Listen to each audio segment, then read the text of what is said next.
Эфир Абхазского телевидения продолжает русская служба новостей. Здравствуйте. Сегодня в Сухуми начала работу международная конференция «10 лет признания. Итоги и перспективы». Для участия в конференции, организованной Министерством иностранных дел Абхазии, приехали известные политологи из России и стран ближнего и дальнего зарубежья. В пленарном заседании принял участие президент Рауль Хаджимба. Репортаж Ирины Аршба. Обсудить итоги международного признания Абхазии и наметить перспективы в республику приехали такие известные политологи, как Андроник Мигранян, а также ведущие политологи и политики из Германии, Великобритании, Швейцарии, представители Министерства иностранных дел России, Республики Южная Осетия, Приднестровской Молдавской Республики и Республики Арцах. В работе пленарного заседания принял участие президент Рауль Хаджимба. Глава государства отметил глубокий смысл и чрезвычайную актуальность проводимой конференции, подчеркнув, что она посвящена яркому и знаковому политическому событию – десятилетию признания независимости республики, ознаменовавшему собой качественно новый этап развития абхазского государства. Предыстория признания независимости и суверенитета Абхазии и Южной Осетии – это целая документальная летопись, уникальная хроника событий, заслуживающая более пристального научно-исследовательского внимания историков, политологов и конфликтологов, подчеркнул президент. Международное признание открыло перед нашей страной редкий шанс для еще большего и уверенного политического и правового самоутверждения. Договоры, международные соглашения, другие политико-правовые документы, заключенные и реализуемые за этот сравнительно небольшой срок, дали мощный импульс процессу политического и экономического возрождения Абхазии, укреплению ее безопасности, восстановлению полноценного культурно-образовательного и информационного пространства между нашими государствами, прерванного вооруженной агрессией Грузии против Абхазии и ее разрушительными последствиями. Участников конференции приветствовал министр иностранных дел Абхазии. Даурковый рассказал о сложном пути Абхазии к международному признанию независимости, о работе, которую проводит ведомство в этом направлении. Он выразил надежду, что участники круглых столов проведут интересные дискуссии, в результате которых будут подведены итоги и намечены планы на будущее. Необходимость и важность данной конференции очевидна, отметил, приветствуя участников форума, директор 4-го департамента стран СНГ МИД России Алексей Павловский. 10 лет назад Россия сделала шаг в сторону качественного изменения положения Абхазии в системе международных отношений. Таким образом, была создана новая международная правовая политическая реальность, подчеркнул Павловский. Признав независимость Абхазии, предоставив ей военные гарантии безопасности, направляя масштабную финансово-экономическую помощь через механизмы инвестиционной программы, Россия, образно говоря, вложилась в проект под названием «Современная абхазская государственность». И мы искренне заинтересованы, конечно, в успехе этого перспективного проекта. Будем содействовать продвижению Республики Абхазия в направлении демократии и стабильности, благополучия и самодостаточности. Видим в Абхазии друга и ценного союзника на Южном Кавказе, с которым мы объединяем усилия в укреплении безопасности, прежде всего перед лицом дестабилизирующего натовского проникновения в регион.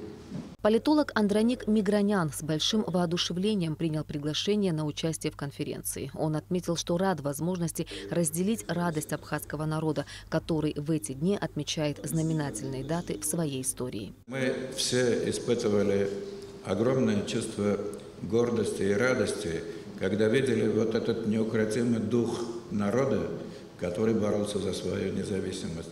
Я знаю, что такое, когда маленький народ, потерявший свою государственность в течение тысячелетий, обретает эту независимость и государственность. Это величайшее достижение для народа, это подъем национального духа. И мы, каждый из нас, вот много моих друзей, как могли, способствовали и поддерживали это.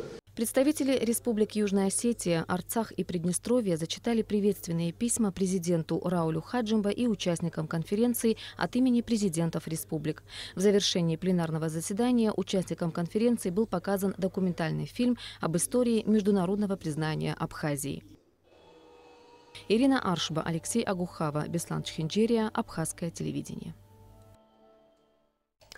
Расширенный репортаж с пленарного заседания международной конференции смотрите сразу после новостей. В рамках международной конференции «10 лет признания. Итоги и перспективы» в научно-исследовательском институте ботаники Академии наук Абхазии прошел круглый стол «Роль первого президента в становлении государственности». Участники круглого стола – ученые Абхазии и России, представители фонда первого президента, Академии наук общественности. Кроме того, еще на 5 площадках международной конференции обсуждались актуальные для нашей страны темы. Подробнее в репортаже наших корреспондентов. В научных кругах Владислав Арзамба был признанным ученым-востоковедом, одним из ведущих специалистов в области истории, культуры и религии древних хетов, основателей одной из самых значительных ранних мировых цивилизаций.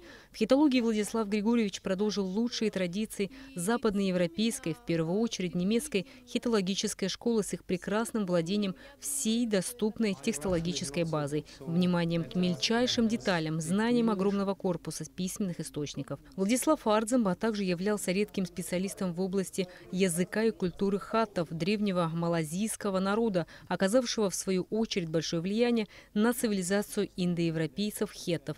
И, наконец, он был кавказоведом, автором ряда серьезных работ в области кавказского фольклора и традиционной религии. В представленном докладе модератор круглого стола Диана Пиля затронула тему формирования органов государственной власти в первые годы становления республики. Конечно, невозможно провести научное исследование в том формате, которым бы хотелось именно в рамках круглого стола, но буквально тезисно, по возможности, конечно же, будут освещены все нормативные акты этого периода и роли первого президента, его мотивация, задачи. Вообще это, наверное, безумно интересно, особенно услышать на круглом столе. Формат круглого стола ведь предполагает не только научные исследования, но и такое живое общение.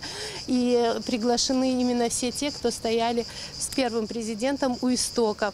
Поэтому понять, какие были задачи, какие ставил цели, какая была мотивация у лидера, это безумно интересно. Я думаю, что это будет интересно не только научному сообществу, но и общественности нашей страны.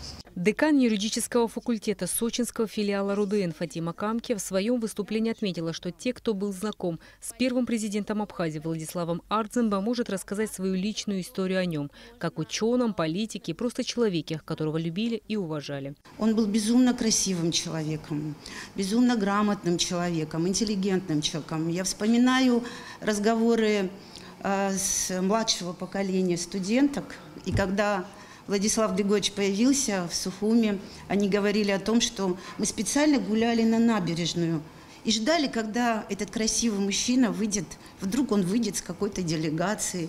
И это была безумная влюбленность в него. И это тоже интересный такой штрих к портрету.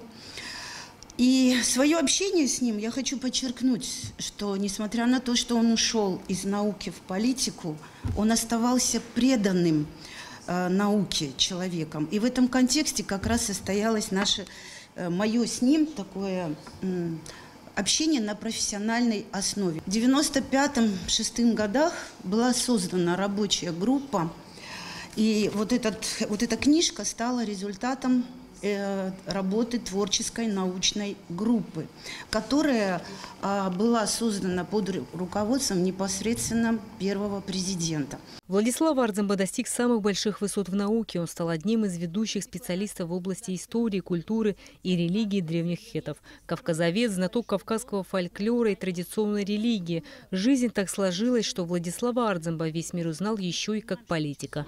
А Арзамба – это не просто уникальная личность, это целая эпоха для всей Абхазии, отмечали выступающие. Развитие нашей государственности напрямую связано с именем Владислава Григорьевича Арзамба.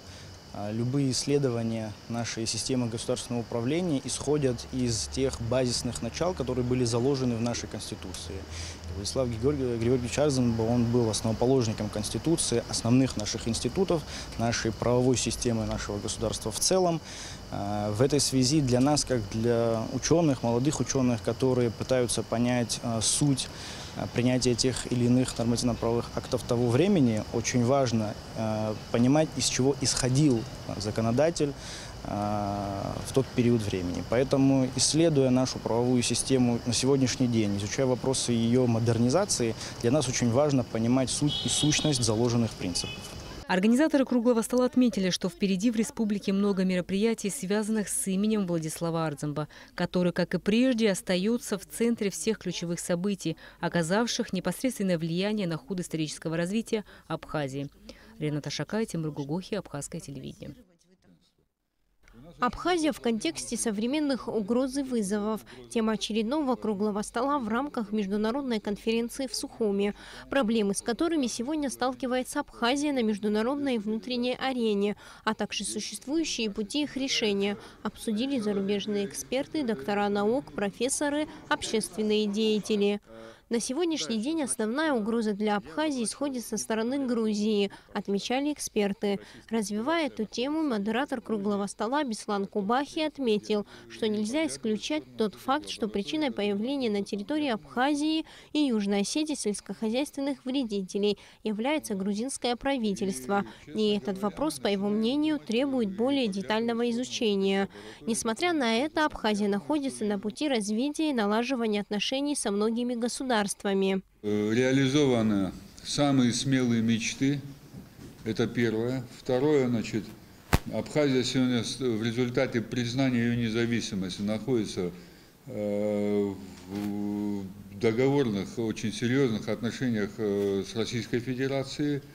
Подписано около 100 межгосударственных соглашений, включая соглашение о военном сотрудничестве. В свою очередь, доктор исторических наук Александр Скаков отметил, что в Абхазии сегодня существует несколько проблем, требующих пристального внимания со стороны властей. По словам ученого, в первую очередь, это проблема переписи населения и развития Горной Абхазии. Свое мнение по поводу переписи населения выразил и Беслан Кубахи. По его словам, причиной резкого роста числа абхазского населения в течение 5 лет вследствие переписи стал тот факт, что ранее документация велась неправильно. Также свое внимание участники круглого стола акцентировали на вопросе открытия дороги Сухум-Черкесск, необходимости развития абхазских сел, инфраструктуры, медицины.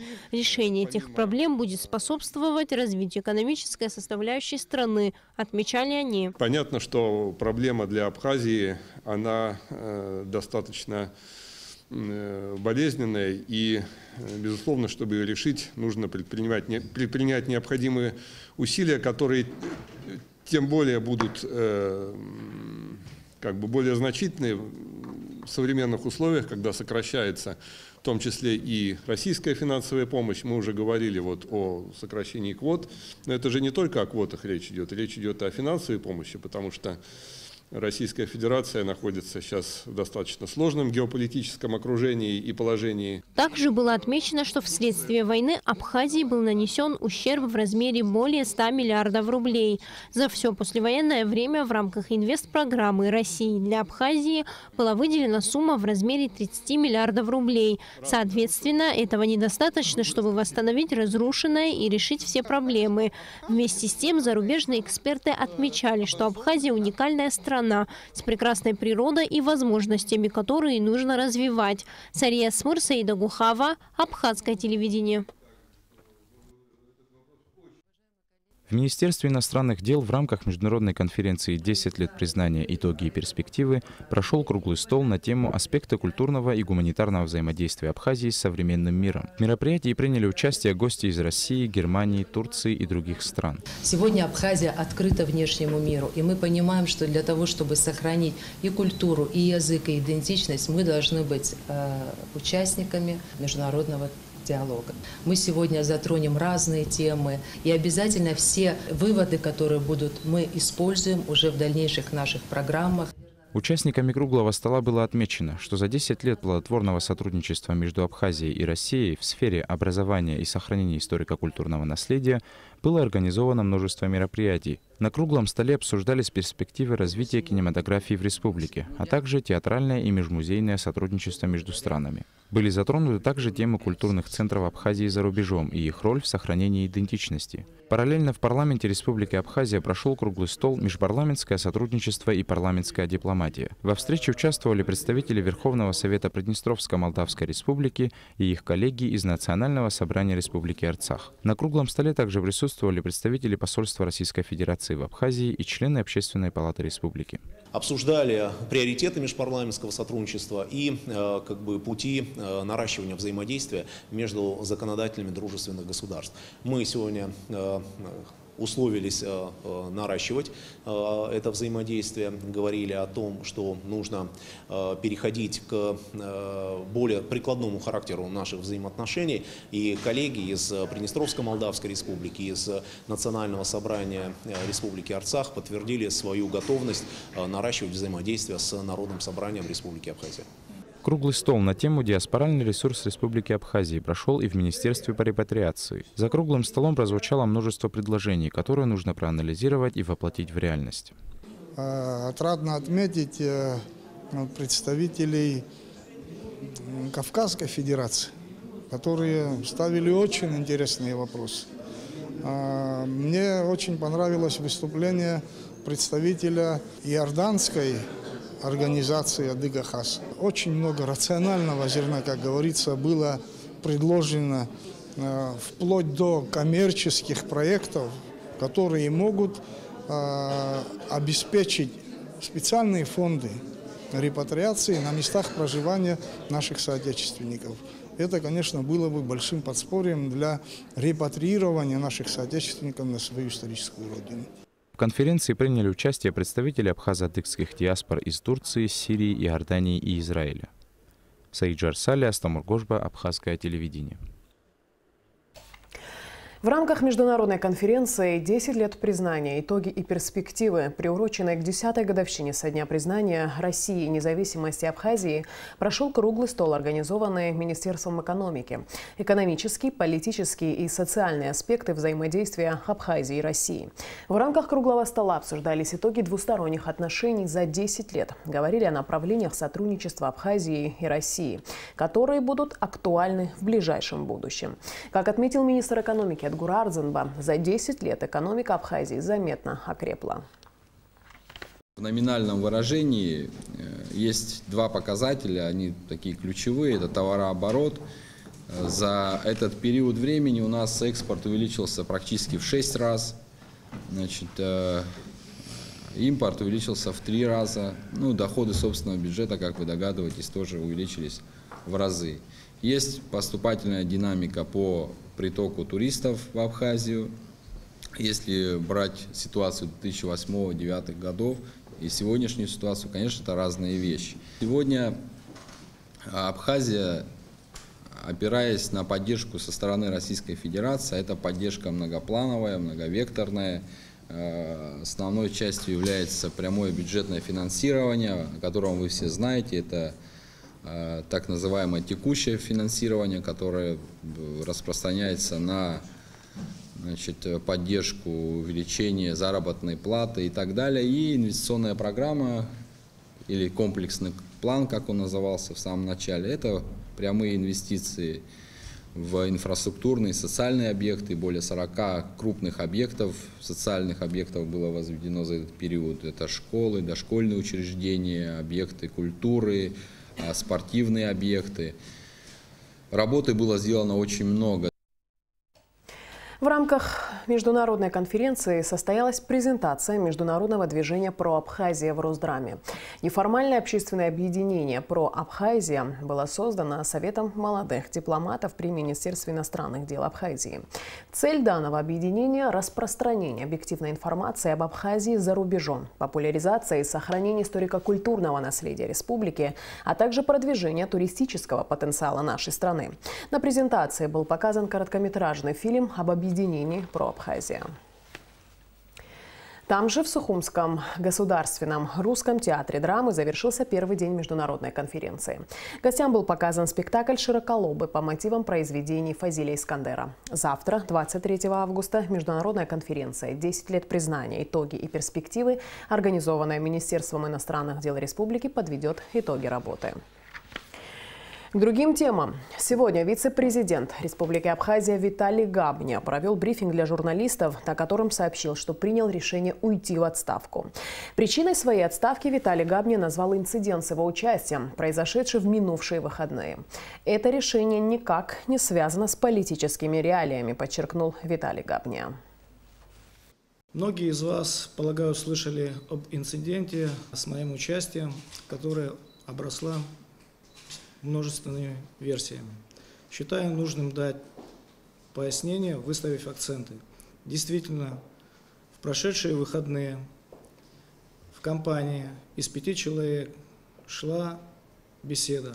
Разговор непростой, но не носил в себе градуса напряженности, по завершению которому, придя к определенному согласию, человек встал непринужденно, без какой-либо агрессии, заходя ко мне за спину, сидячего, ударил предметом, в частности бокалом, по голове. Я вам хочу сказать, что ничего мужского в таком поступке я не вижу. И вообще у абхазов даже во врагов не стреляли без оружия. Если такие люди потом позиционируют себя еще как герои, то это в нашем генном коде произошли какие-то сбои и нарушения. Несмотря на то, что мне удалось на месте отстоять себя, для всей Абхазии молва пошла, что вице-президента побили. Но для меня не это оказалось самой большой проблемой. С этим мы на личном справимся. Проблема гораздо больше. Человека выпускают через одни сутки, и те, которые он просидел в кабинете следователя, я считаю необходимым сложить свои полномочия, подав в отставку. По той причине, что я не могу отстоять свое право и свою честь в рамках закона даже на столь высокой должности. Я имею такую возможность действовать только по-абхазски, для чего мне и нужно сложить полномочия. Это никак не связано с политическими реалиями, крамолы в этом совершенно нет. Был и остаюсь на той же стороне со своими друзьями и соратниками. Президент Республики Абхазия Рауль Хаджимба сделал заявление в связи с уходом Виталия Габни с поста вице-президента. Решение об отставке Виталий Викторович принимал самостоятельно. Это его право. Работа президента продолжается, ни один из пунктов ее повестки не отменен, отметил глава государства.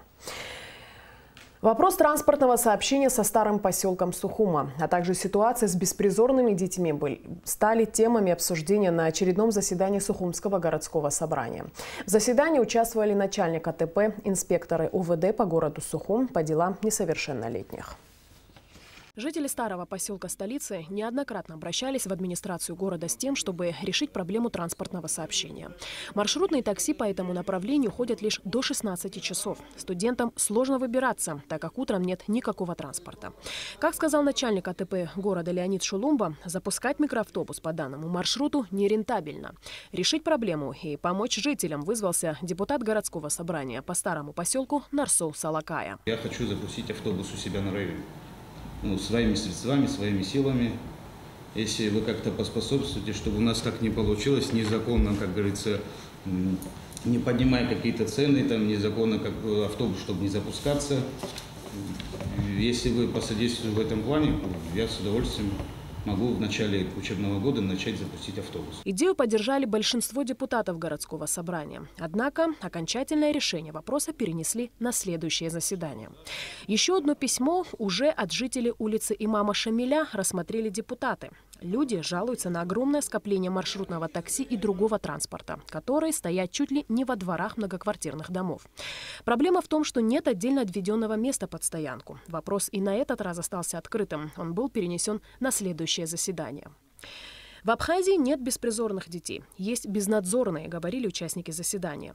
Статистика ужасающая. Как отметили инспекторы по надзору за несовершеннолетними, на учете в УВД столицы состоит 215 остро нуждающихся семей, 27 несовершеннолетних детей и 2 семьи, которые необходимо лишить родительских прав. Проблема в том, что в данном случае в нашей стране нет специального учреждения, куда можно было бы определить таких детей. В плане неблагополучных семей, безнадзорных, беспризорных детей, это, конечно же, создание специализированного учреждения, где такие дети бы содержались, им оказывалась бы медицинская помощь, материальная помощь, психологическая помощь, потому что из таких неблагополучных семей надо детей изымать, Все фонды, благотворительные, это разовая помощь, а нам нужен системный подход к этой проблеме. И, конечно же, для детей, которые совершают преступления уголовного характера, я считаю, что обязательно нужна колония для несовершеннолетних, чтобы они боялись ответственности. И, конечно, воспитательная работа в таком направлении должна вестись. Как бы мы не хотели себя обманывать, эта проблема у нас остро стоит, и нам нужно это обсуждать на высшем уровне. Депутаты обсудили также и другие вопросы. И в конце выпуска традиционно о погоде. По сообщению Гидрометцентра, завтра в Абхазии ожидается ночью и ранним утром переменная облачность. Местами возможен небольшой дождь. Днем малооблачная погода без осадков. Температура воздуха ночью плюс 17-22, днем 27-32 тепла. Температура морской воды плюс 27.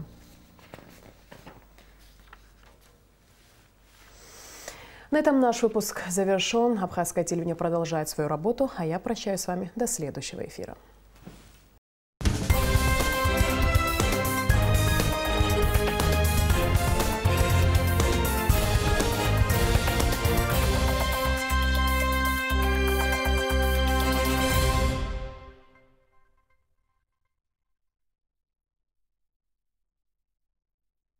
Супер.